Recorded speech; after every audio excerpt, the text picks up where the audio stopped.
Did you move around a lot when you were a child? Living in different houses, different cities, going to different schools? Moving around a lot as a child can lead to an unhealthy, angered adult. It's growing up in an unstable environment. Different caretakers all the time. If your parents aren't there, if they're always fighting, if they're always out.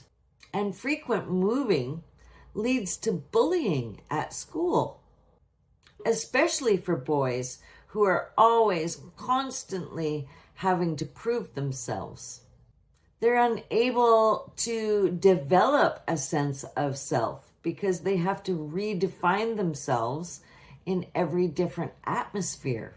The different personalities of new children and new peer groups, and even adapt to new social norms in that particular school.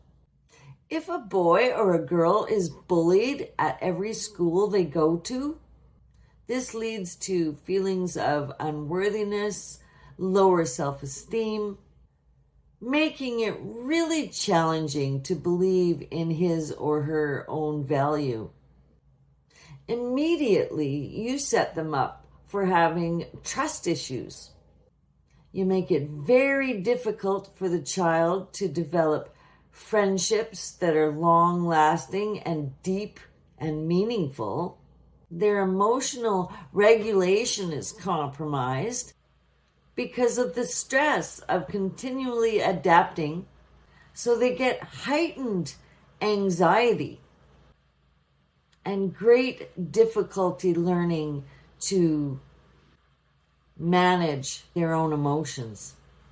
And this results in frequent outbursts of anger or frustration. Their academic performance becomes poor. They'll stop attending school because moving is continuously disrupting their academic progress. Each school is a little different. This makes it extremely hard for the child to keep up with the coursework. They don't want to feel stupid in front of their peers. And so, of course, this is going to lead to feelings of great inadequacy, being not good enough, being unworthy. And did you know that this can even lead to the bedroom? Because this person is unable to solve problems. So, for example, if their mate wanted something different in bed, or there was a mishap and she or he didn't like what the other was doing and told them so, could they try something else? Then that person, just from that small disappointment from their partner, they start to fear another encounter with the same scenario. So they will avoid sex altogether.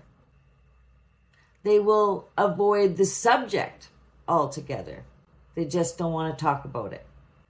So if they don't find a solution and they don't know how to problem solve, or it's very difficult for them, the other partner feels unloved, not listened to, and they get stonewalled with sex. So the other partner loses out on what they asked for in the first place, to try something different, and in the end accepts sex the way it is for fear of being stonewalled with no sex again. And this is just not limited to the bedroom. This could be in work, this could be in finances, this could be in anything in your relationship. If they feel that they're not being good enough because their spouse had a complaint, this is great pain for them. They will just shut it down. They won't want to talk about it. They just don't bend. They might even fight all the time in their sleep.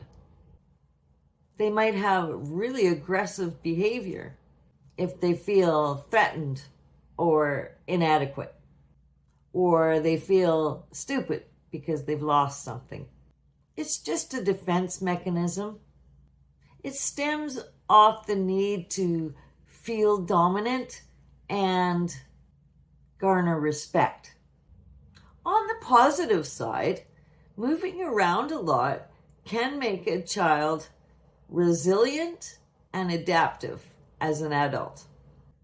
The child learns to navigate different social constructs and overcome challenges on the spot. They have enhanced social awareness, very intelligent that way. They're very attuned to social cues or body language, and they're able to quickly understand new atmospheres and dynamics in the room. They're so good at pattern recognition. So if they see that something is off in another person, they will warn their spouse. I've had this happen to me. Don't accept gifts from that person because there's strings attached or other patterns that they see in others. They are somehow able to predict and understand another person's intentions more accurately than other people. It's amazing. They have heightened intuition. But on the other hand, they have this constant assessing going on in their head of who could be trusted and who cannot. But again, this makes them more attuned to inconsistencies or hidden motives. But some of them don't have good communication themselves, but they can discern the message given by the other person instinctively. They have major defense mechanisms in place. So this heightened awareness is beneficial in that way. And they are always on the alert of potential threats or deception in others. And lastly, the best thing is that they're able to develop empathy. This is very important for anybody, especially for your emotional intelligence.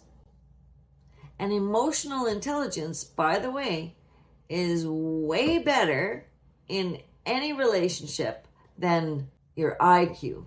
If you learn how to develop your coping skills with anger and the trust issues by working with a therapist or whoever you can find, this is so important to develop because EQ is actually better with forming really great relationships at work, really great relationships at home, and friendships and all of it.